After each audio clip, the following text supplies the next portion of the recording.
Good afternoon, everyone. This is Christina Fugis, Editorial Director with Mold Making Technology magazine. Welcome to our webinar, sponsored by Mold Making Technology and CimatronE Technologies. Our topic this afternoon is Mold Design Keys to Success. A few mold design strategies can go a long way to ensure you deliver top quality molds in a timely manner. The success of a mold manufacturer boils down to its ability to deliver high-quality products at the shortest time and lowest cost possible. This webinar will review some mold design best practices from both the technology supplier and end user that will help you achieve these goals. Our first presenter this afternoon is Dan Branch, Support Manager for CimatronE. Dan has more than 15 years of tooling experience, and while working for CimatronE, he has been assisting mold makers identify and implement improved design and manufacturing processes, as well as providing customers with world-class technical support. Dan will be followed by Tom Bergman, who is Vice President of Manufacturing for Aluminum Injection Mold, an industry leader in providing creative solutions in plastic to a wide range of customers, including automotive, medical, computer business, telecommunications, and consumer products. For 25 years, Tom has been a pioneer, along with his business partner, Jerry Ayers, in the use of building and running aluminum molds. A business owner and partner in AIM for 5 years, Tom works in all corners of the business, from mold and part quoting, mold design, mold build, and mold processing of aluminum injection molds for low production, high volume production, bridge, and prototype molds. Keep in mind, as we listen to Dan and Tom's presentation, you're free to ask questions by typing them in the questions pane on your computer. Dan and Tom will answer them at the end of the presentation. As a reminder, this webinar is being recorded, so you will be able to listen to it online later. Thanks again for taking time to be with us today, and we'll begin. Here's Dan.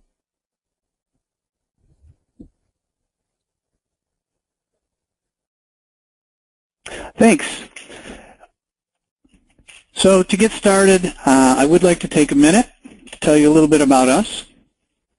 CimatronE is a world leader in CAD/CAM solutions for mold, tool, and die makers, as well as manufacturers of discrete parts. It happens that this year we celebrate our 30th anniversary. We have loyal customers in 35 countries and over 40,000 installs in place. Companies using CimatronE, they design and build a wide range of products. Our global presence means that we can often be found working with multinational companies in a variety of markets, and we help them find the solutions that they need. Not long ago, Aberdeen, an independent research group, conducted a survey on tooling delivery times.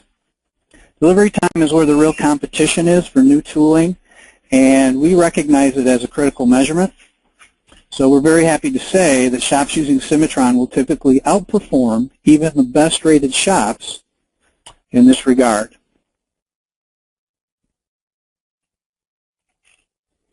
In our presentation today, we want to elaborate more on some points that we first laid out in an article published in the December issue of Mold Making Technology magazine. And we're going to start with total process thinking.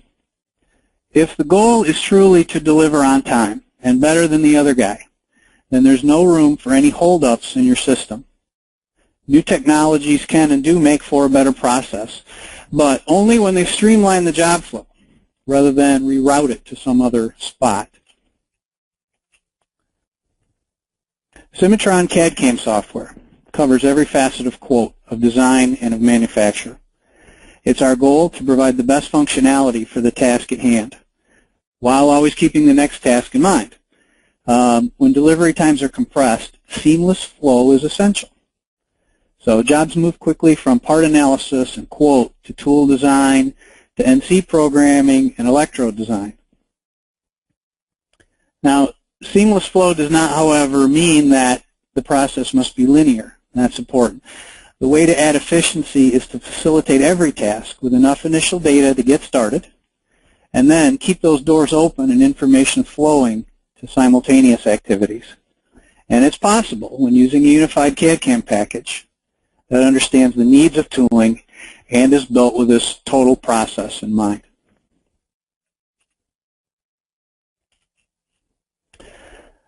When it comes to quoting for tooling, which is our other point here, you're going to need a lot of information from a part and not a lot of time. Part size, volume, projected area, these all help you determine the mold size and the press that will accommodate it. Mapping techniques can be used. They can show curvature on surfaces. They can show smoothness problems on surfaces. And we can talk about analysis of draft angles. These will quickly identify problem areas for molding, as well as highlight undercut areas that add complexity to the tooling. This is my first opportunity to switch over to CimatronE itself. And here I want to show a little bit about draft angle analysis on an example part. So the system will consider a direction for mold draw. Let's go in there.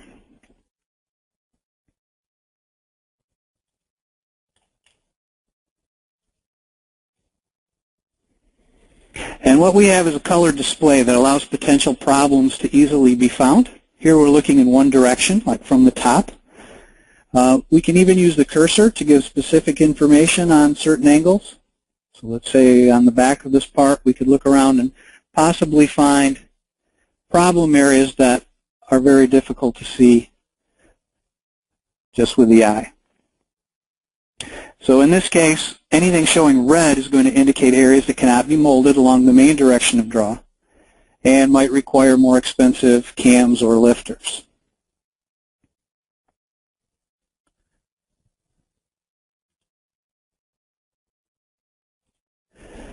On the screen now is what we call mold quote generator. The CimatronE mold quote generator is another application to help mold makers achieve more accurate quotations by using the project details from CimatronE and also the cost-related details from your prior experience. All of this goes into a database. It's used to store your quoted work, and when combined with standard practices and components, can estimate the labor and material cost.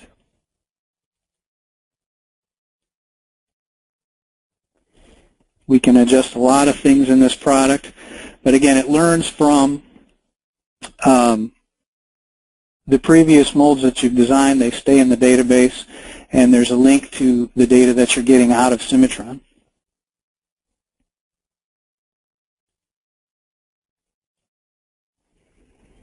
We'll come back to our presentation for a second to move on to the next point, and that is standardization. Whenever possible, that was a point that we laid out in our December article as well. And what it means is a lot more than purchasing off-the-shelf components. It means striving for efficiency by finding repeatable patterns of design and methods of machining.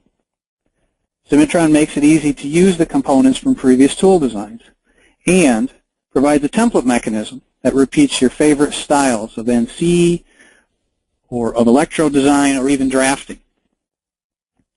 I want to demonstrate a little with that. So in a 3D environment, any work you've done already to prepare for quote is saved for tool design. On screen right now is a layout of both left and right-hand versions of the part. Stuff that was easily placed in for quote can be edited. We can look at some standard components here. So these might be from common industry suppliers, or we have an easily customized table CimatronE developed for tool and die makers alike who build in-house standards.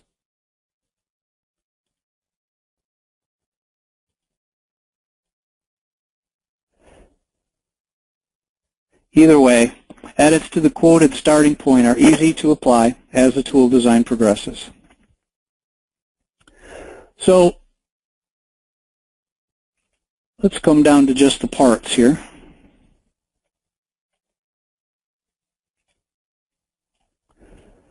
One of the best tools in the CAD industry for finding parting lines is CimatronE's Quick Split. Regardless of the part quality, this is an analysis that scans every surface, and even minute problems that may have been previously overlooked are going to be brought to light. Again, we have a vector to determine the direction of draw, and we run the analysis. The draft angle analysis is also in here if we want to take a look at that, but we've already seen it. What I want to point out here is this area in yellow and even these edges in pink. It's very small, so I'll have to zoom up quite a ways.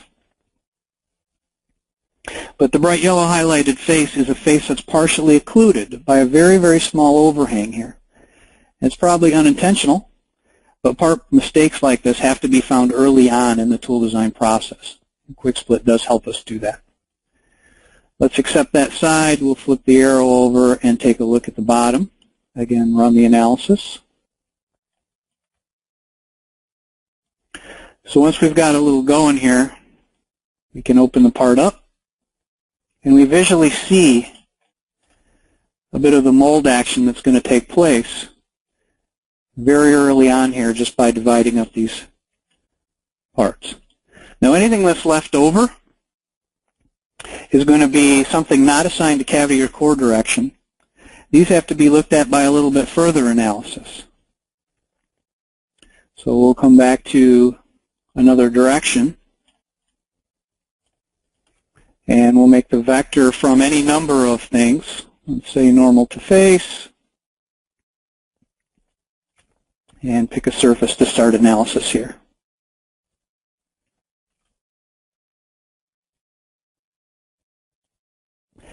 So any number of these pull directions can be specified and then animated to see how they'll look in the tool.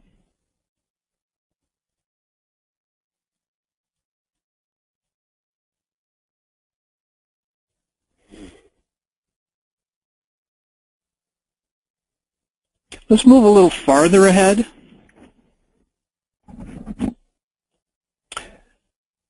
So we've been working on the tool design here, building some shutoff. Again, I'm going to access the Quick Split and get rid of one of the sets we've defined here so we can look at some of these other surfaces a little closer. Mold design is made up of many, many tasks, and creating shutoff faces around parting line is definitely an important one. Often this is complicated work, but good parting surface functions will save a lot of time. While design methods do vary, one common need is to extend the part faces while maintaining their natural shape, and Cimatron provides an excellent tool to do that.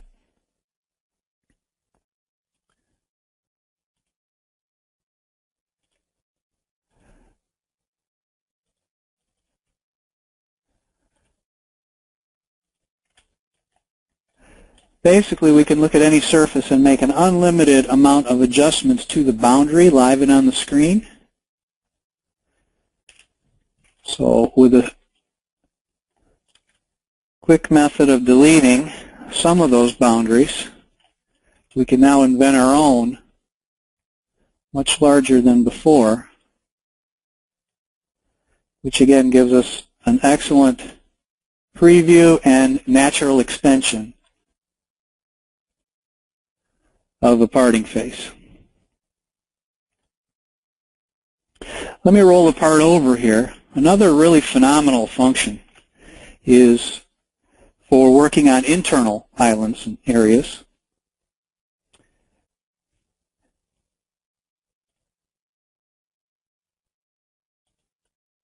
Come up here to close open gaps. What it's going to do is chain an internal boundary of any size and sort of extend and trim an entire area at once, which just saves an amazing amount of time versus shutting that off all at once.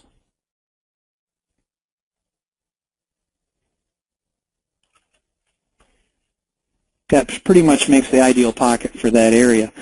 While all of this is going on, creating surfaces, design, shut off, any opportunity we have to order parts or to get machining started is going to compress those delivery times that we're talking about.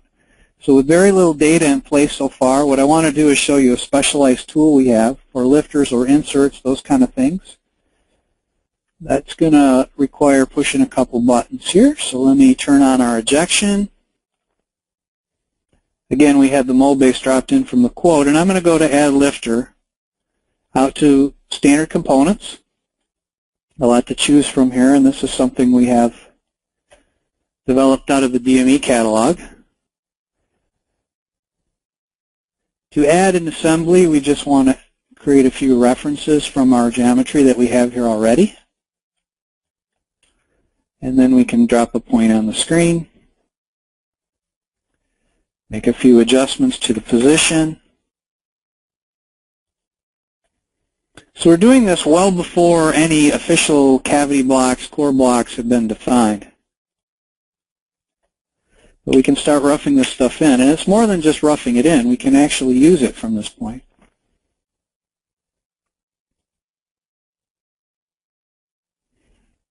So now that we've placed it in, I actually want to cut it to shape. And then again, I'm going to do this by referencing nothing more than the original data. We don't have the cavity, core, etc. defined. But we can say on this lifter blank, already we know we're going to need this shape and to cut that on there.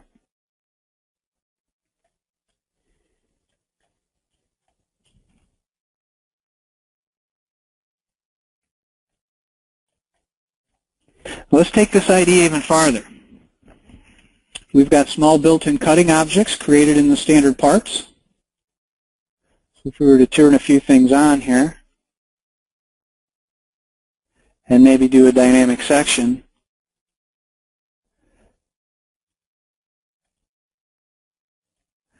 you can see that we're getting a lot of design done rather quickly, pockets, etc. And more than that, the lifter itself can be sent right into CimatronNC to get machining started in the shop. So let's make some prep for that. Let's quickly define an axis for machining.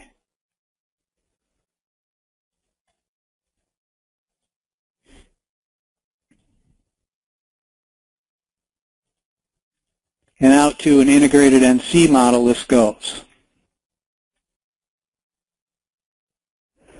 So like we were talking before about safe technology and Cimatron helping you out, what we're going to do here is use a template. Templates from NC are safe from any previous cutting that you've ever done.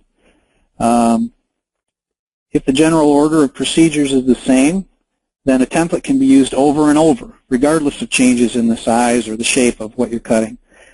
The geometry to be cut is recognized by color or any other criteria that you can really put in place. So let's apply from a number of templates I've got saved here. Here's one for lifter machining. This creates the toolpath. It creates everything. We'll just execute it and see what we get here.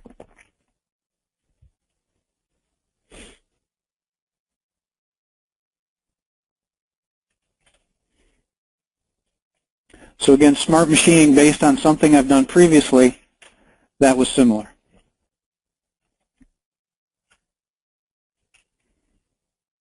So there's a few points. Our article touched on quite a few. Let's talk about what we're calling concurrent engineering. By our definition, concurrent engineering means getting the data processed through various tasks in the timeliest manner possible. This gets all the departments involved sooner and even provides for some flexibility when scheduling.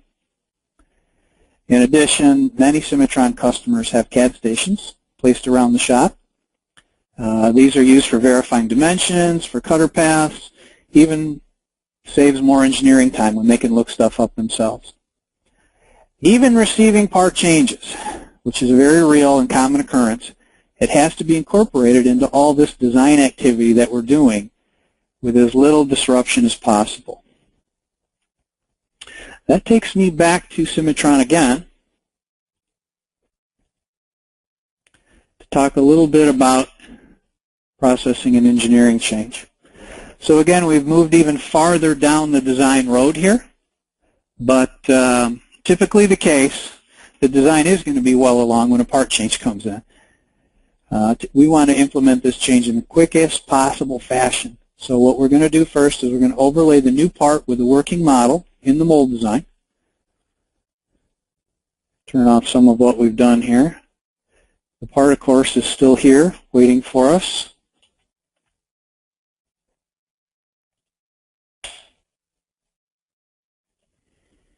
And we'll browse out to the new data that we've received.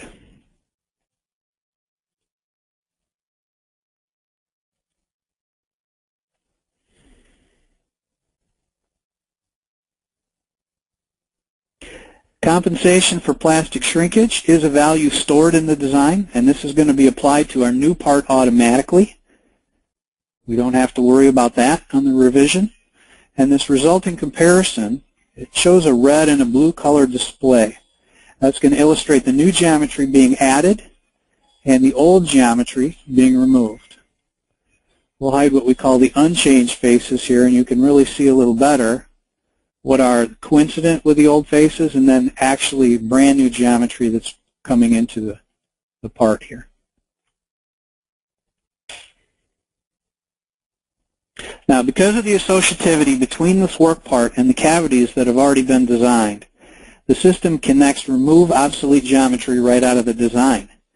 It automatically understands only the mold components that are affected and only which surfaces need to be removed. So let's take a look at that.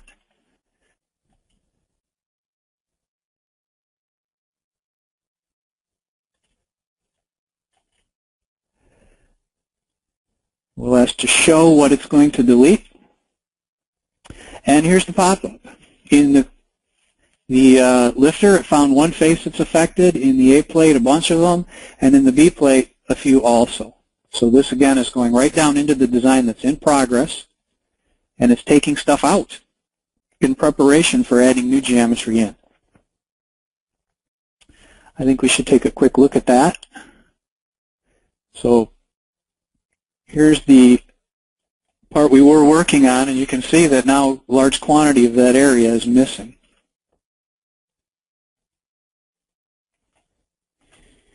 Okay.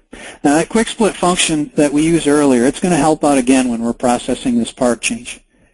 All we really need to update now in the mold design is going to happen by assigning those surfaces into the existing knowledge of how the part was assigned and divided.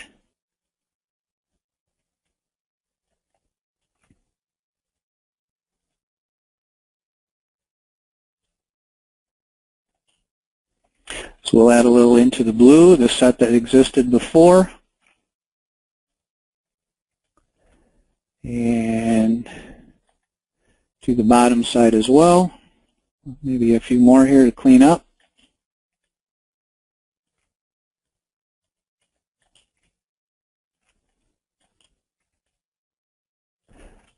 We can open it up again, take a look at everything that's happened with the change. And that's good to go.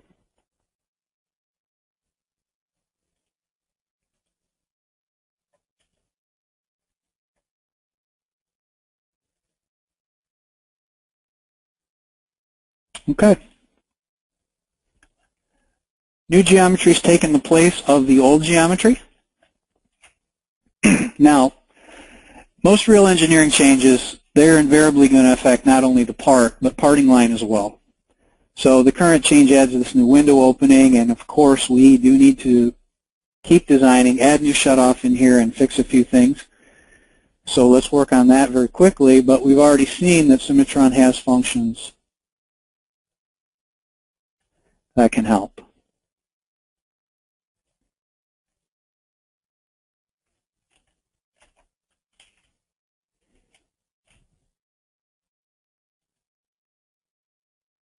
In fact, we'll use the close open gaps from before to find that area, and we'll see that it can work to shut that off for us as well.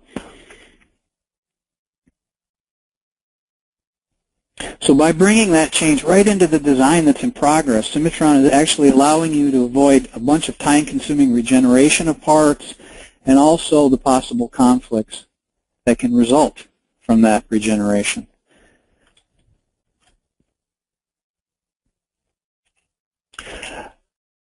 The last point I want to reference from our article has to do with designing a moving object. A static CAD environment is a challenging area. Mold designers like us have long grappled with this. Fortunately, Cimatron provides advanced motion simulation technology for mold kinematics. And it really features automatic recognition of common mold structures, also with comprehensive collision detection. There are very real benefits for providing this. They prevent common errors. They improve communication with the customers because you're able to see the things in motion. Let's take a look at that.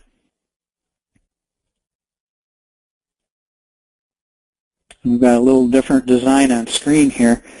So the motion analysis in Cimatron was conceived to actually understand the contact and the range of motion of the tool.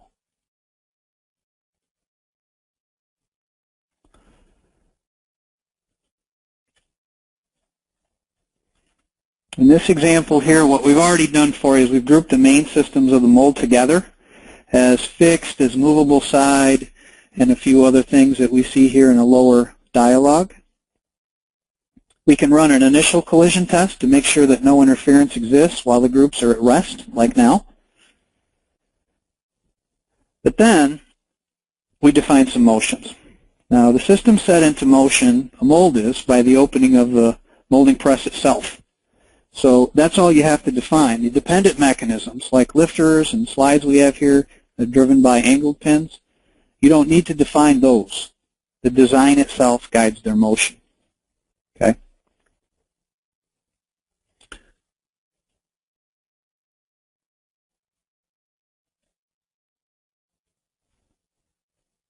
So we'll set this into play.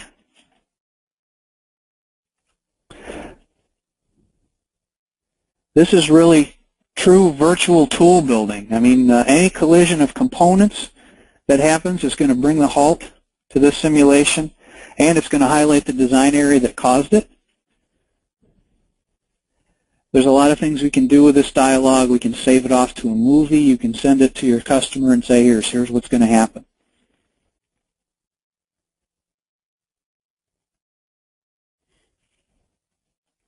Try to zoom up as good as I can here so you can see that the slides do move back and forth. Lifters are taking place.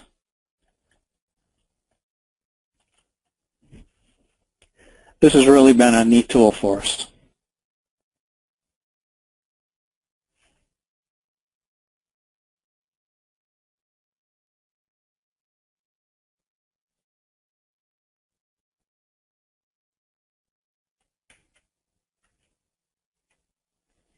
Well, what I hope to illustrate here today is the Cimatron philosophy, really. CAD and CAM for the entire tooling process. Our customers are not just those in the mold business, really, but a worldwide spectrum of die and fixture, pattern machine makers. You're going to find us anywhere. There's a need to work with data from a number of sources, then design and build the tooling to deliver the product. And we hope to help you do it in record time. That's kind of my review. I do want to hand off now our presentation to Tom Bergman.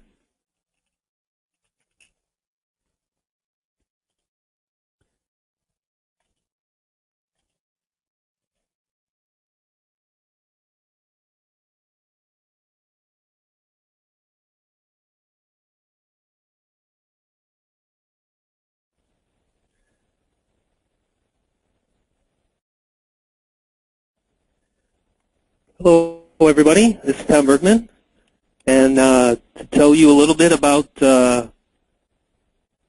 our company. Aluminum Injection Mold is based near Rochester, New York, in Leroy, New York. We were founded in 1985.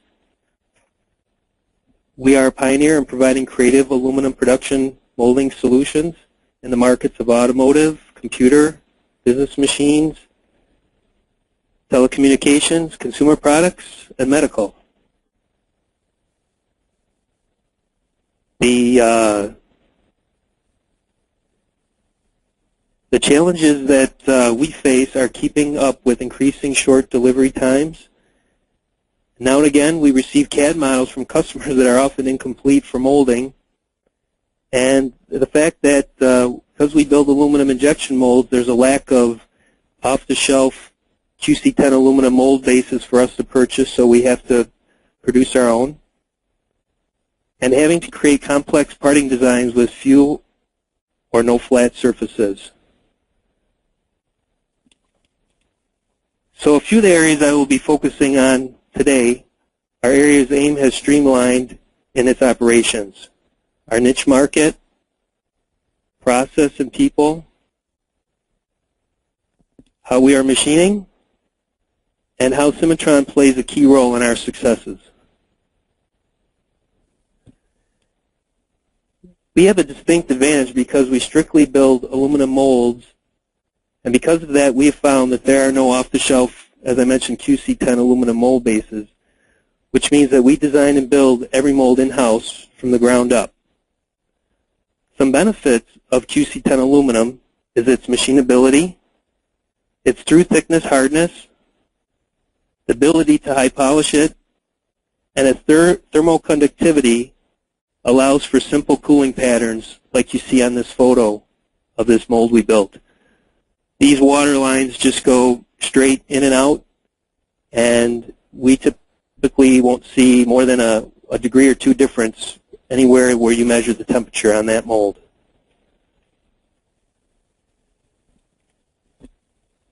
Unlike most companies that have different people assigned to each task, AIM assigns one mold maker to handle a single project from start to finish. Instead of having one person do the design and then hand it off to someone else who's not familiar with it, we have the same person do the mold design and then machine the mold right up to completion. And that same person will even sample the mold in our molding press. Each employee has a complete understanding of what they are building. There are no surprises. They are building the mold they've designed, which leads to more efficient mold builds. Also, we can spot trouble early on in the mold design phase. When we get a customer's CAD file, as we're bringing it in, we can tell whether the CAD file might have some troubles in the mold phase, pointing to such things as wall thicknesses that might be too thick, or where they might not have enough draft and the part could hang up. It's a little more difficult to find individuals as our workers to meet these requirements because we are looking for people who can perform multiple tasks and take ownership of the entire project from start to finish.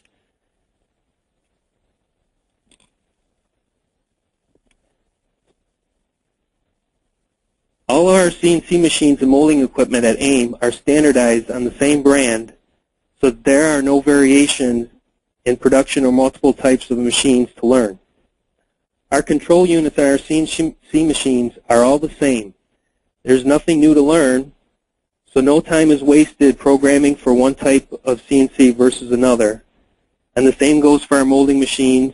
They all have the same controller, so you can walk up to one controller, whether it's our 55-ton or our 300-ton, and it all works the same. And we do as much machine maintenance in-house as we can. We stock, for our CNCs, we stock off an extra spindle on the shelf. That way, in case one of our spindles goes down, we can change it over right away. And that's why we like the commonality between all our machines.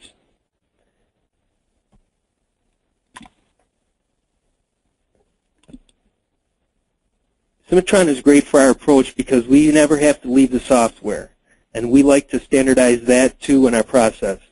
We use it right from the beginning, from the quoting process, like Dan was talking about. When we get the customer's file, it's great for viewing and analyzing the part. If we need to do volume checks to see just the size of the plastic part, so we also have it not only for quoting mold build, but also quoting part molding. We have designed a few mold bases of our own in-house because we don't use standard mold bases, like I mentioned earlier, because we can't get them out of aluminum. So because we've designed a few of our own, with just a few mouse clicks, we can size up any mold base for any project. A couple clicks, mold base stretches, and we're ready to go with our mold base. CimatronE can work with incomplete customer CAD files that might come with surfaces missing or might not have draft or certain radiuses. And that's where CimatronE is powerful, because we can take an incomplete CAD model and we can start working with it right away instead of losing time going back to the customer to say, can they fix and add a little bit of draft here. What we've always liked about CimatronE is that its ability to take a file that's a dummy as it's translated in, a customer's dummy solid file, and we can do solid functioning on it right away. And in particular, fan molds are a challenge for us because there's nothing flat. So all the shutouts have to be created tend to be rolling and curving geometries with very little flatness. And we found that CimatronE has been very effective in doing that kind of shutout work in the mold design. In addition, as I mentioned, some of the files come undrafted and we need to draft certain parts. We just had an issue yesterday with a mold design that was already complete, and we found some areas that didn't have draft, and instead of wasting time kicking it back to the customer to update the CAD model, we were able to go in very quickly and just modify that file, and we could get right back and get the mold finished up. So with all that being said, we found that using that approach with some of these solutions have helped shorten our deliveries, where we can turn around and deliver molds in weeks instead of months. I liked in particular what Dan had showed earlier about templates. An example of this picture here, this fan, we had consecutive jobs where we had built 3 fan molds, one right after the other, and we were able to use the templates from one, instead of going back and recalculating all the step overs and all the process for the machining. We were able to just pull the templates right in, and we were able to generate tool paths in a very short time on the next fan, utilizing what we had done from the previous job. So I just wanted to say thank you for giving me a little bit of a time to show you about what we do and how we use CimatronE in our as a major tool for helping us get our work out the door. Thank you.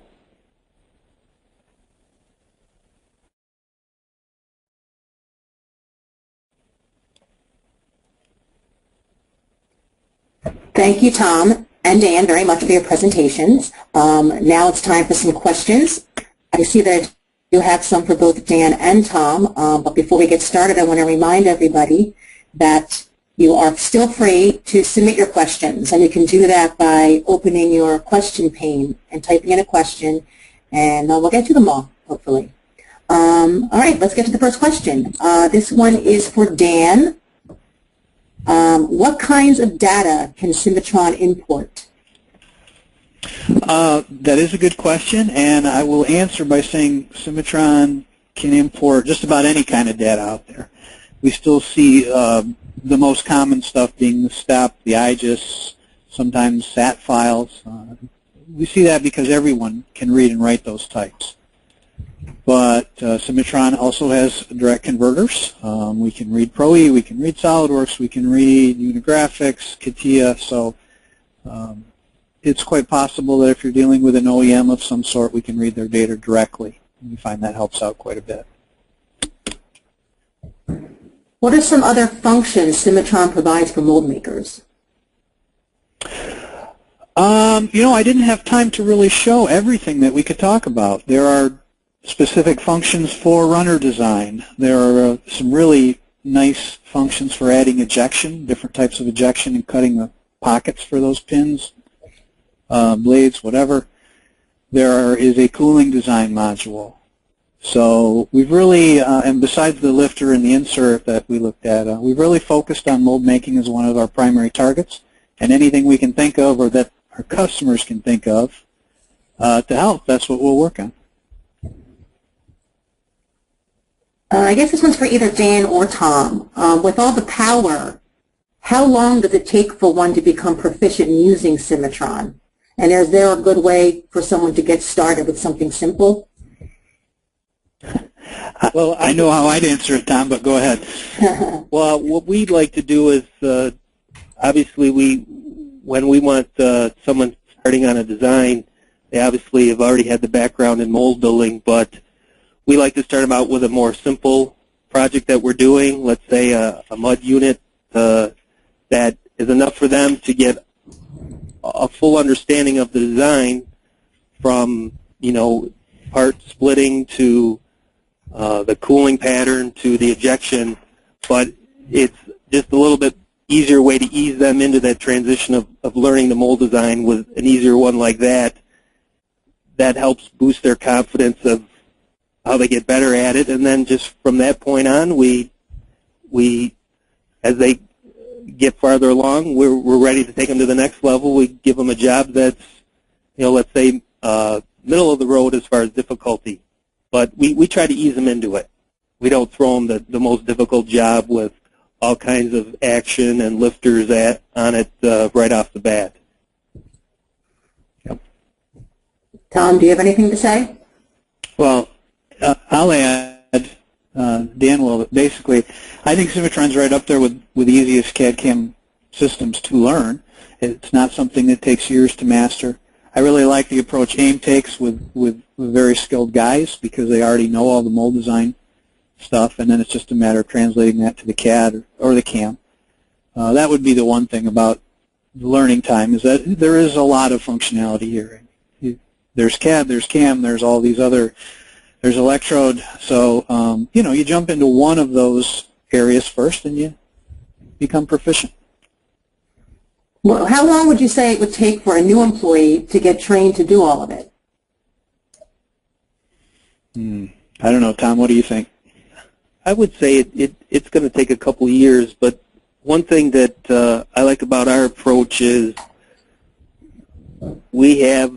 everybody here has a seat of the Cimatron, so you have people who are at different levels in their mold design, but the beauty is one guy can approach another guy to ask him for his help on how would he do this area. So we don't just have one person who's only doing it, and if he struggles with it, he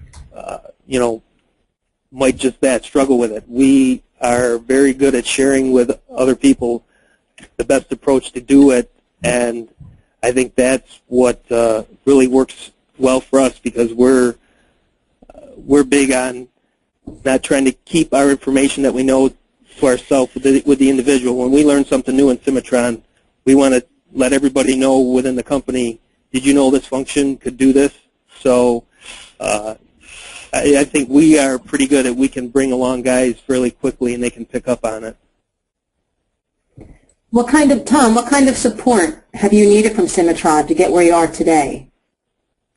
Well, what I like Cimatron's tech support is we can, if we struggle with something that, whether it's we can't figure out on the machining end why we're getting the results we're getting, we can submit that to Cimatron's tech support, and it gets logged, and usually within a very short time we get an answer back as to what we need to get done, or why we're struggling with this, why we're not getting the results we needed. And usually it's not a limitation of the software, it's the limitation of the operator. We just didn't know how to do it. All right, it looks like here I have a couple for Tom on, let's see if we can get through these. Would you consider aluminum molds for high cavitation, high volume medical parts? Well, we always throw that in with a caveat. I mean, it always depends with what's the part geometry. I mean, it's a very general question, and I don't want to oversell aluminum. We don't ever want to do something. We say we can do X amount of parts, hundreds of thousands of parts, and it not be an issue. A lot of it is all how's the part geometry lend itself for the long-term shutting off. What's the resin? There's certain resins that are very, very aluminum friendly, and there's other ones that the filled resins glass-filled resins aren't so friendly for aluminum. But, depending on what the part volumes are, certain mold coatings can be done to surface harden the aluminum. So it really comes down to those answers. And I would also throw in who's going to do the molding. And when I say that is, do they have experience running aluminum molds? You do have to be a little bit more sensitive to, you don't want to just, steel molds can take abuse a little bit because they're steel, hardened steel. Aluminum, you just have to be a little bit more cautious when you're setting up in the molding press. And a lot of our customers that we build aluminum molds for, they have experienced people running aluminum. Are aluminum molds just for prototypes and low volume production? Wide range. Yes, prototype, we build molds. We build bridge tools, so the production tool isn't going to be ready in time, but the customer needs to get the product out to market because they've already made commitments. So aluminum is a good option for that. And we have tools. A majority of the tools we build are production molds. It's just, when I say production, it's the only mold that's going to be built, but the volumes might be 10 to 50,000 for the life of the tool, that's it. But we do have some molds for a customer in the area. We've built a first shot and a second shot mold where they've produced over 1 million pieces. And the reason they've been able to is it's a molding facility that's used to running aluminum, and they maintain the molds. When they need to do routine mold maintenance, they do that. And the material they're running is a very aluminum-friendly material. So, again, I get back to it. It's all dependent on what the part geometry is, the resin, and who's going to be doing the molding. That makes sense. Somebody is asking, what kind of aluminum do you use for your molds? We use an Alcoa product called QC10 aluminum mold plate. It's an aerospace grade aluminum. It's a product that Alcoa came out about 6 years ago, and we like it a lot because of its through thickness hardness. Other aluminums were more surface hardened, but as you get through the thicker plates, the aluminum is not as hard, its hardness, where the process that Alcoa makes this aluminum, the forging process, it's through thickness hardness.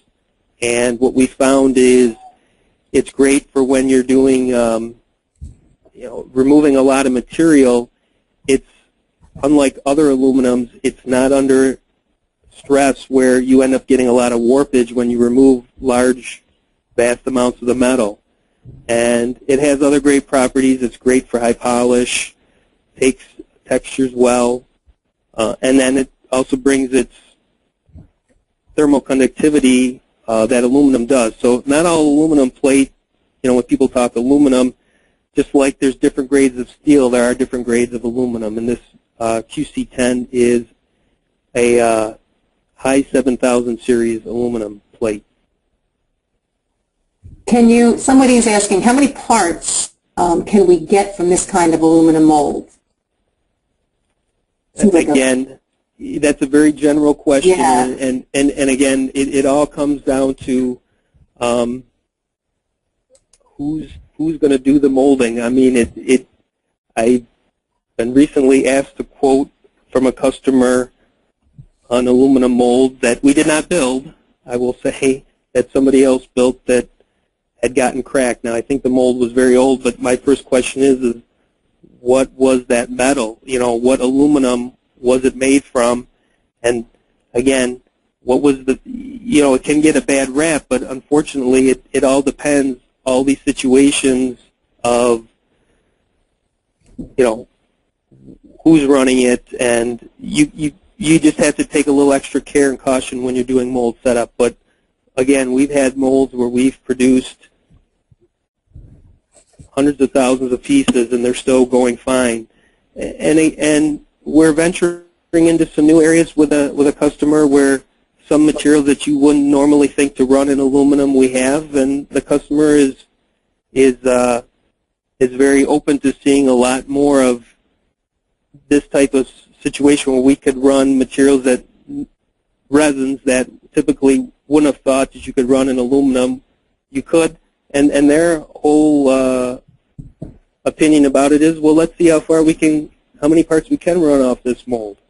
And push it. Yeah. Here's another one for Tom. Okay. What's the average lead time for one of the fan molds? And they're asking that you break your answer down into design and build.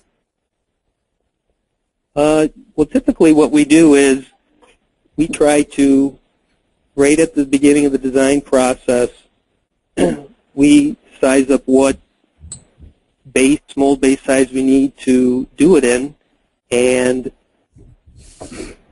we order the metal right away, and so the time while the metal is waiting to show up, 3 to 4 days, our goal is to have the design done by the time the metal shows up, so that when the metal is hitting the floor, at the shop floor here, we're ready to start cutting. And from the time we start cutting, a typical fan like was shown in that picture, we had plastic molded parts 4 weeks, I believe, from the time we got the order. Approximately 4 weeks. Okay. All right. I want to remind everybody. Go ahead, but no, obviously that final answer there was all based on what our workload is, but that's the standard time for a typical job like that. We have a little more time for a couple more questions if people are out there, so I want to remind everybody again that you can use that question pane. Also, as a reminder, this webinar was recorded, so you'll be able to listen to it if you happen to have missed any part of it at a later date online. I'm not sure if you answered this one already, but how long has AIM been using Cimatron for mold design and machining? I've been using Cimatron, I think similar to, Dan mentioned 15 years. I've been using Cimatron for 15 years. Okay. And very pleased with the things that it's been designed for, specifically for our industry. They know the issues that we face when we get customer files that are not quite 100% and robust that you would like and need a little work done to them, meaning some drafts might be here, some fillets might be missing, and what I like about it is that we're working in the software right from the start. We can take the customer's file and essentially once it's translated in, it's a dumb solid, meaning we can do solid functioning on sheet geometry, which when you tell people that, it kind of, well, don't you have to have a solid body to the part geometry? And not necessarily. I mean, just what I said, sheet geometry you can do solid functioning on. And again, it was made with the intent of knowing that you're going to struggle with a file that's been translated in from some other customer, and it's giving you the tools to help get the file up and ready to go so you can get going right into the mold design. And then what I like about it is that from right out of the design, we can just, on a click of a button, we're in machining mode, and we don't have to translate the file. We don't have to bring the mold design into another software package for doing machining. If we have a change midstream into the job, we can, like Dan was showing with the Eco Manager, we can bring in the new change and update it in the mold design, and then it updates and carries through right into the machining mode. And it really shaves off a lot of time, saves all that that you're not jumping between different softwares to get your work done. It's good to hear a customer of mine say those kind of things, because really when you think about it, Cimatron has been in the tooling business for so long now, and most of us on the staff are ex-mold designers or from the tooling industry of some sort, so all the functionality is aimed at that, and we know what the challenges are. We've had a lot of years to develop these good tools. Looks like we have time for one more question, and again, it's back to Tom on the aluminum. What types of materials are not recommended for an aluminum mold? Well, I would say any of the glass-filled, mineral-filled materials. And when I say not recommended, it does not mean that we haven't built molds to run those resins. We have.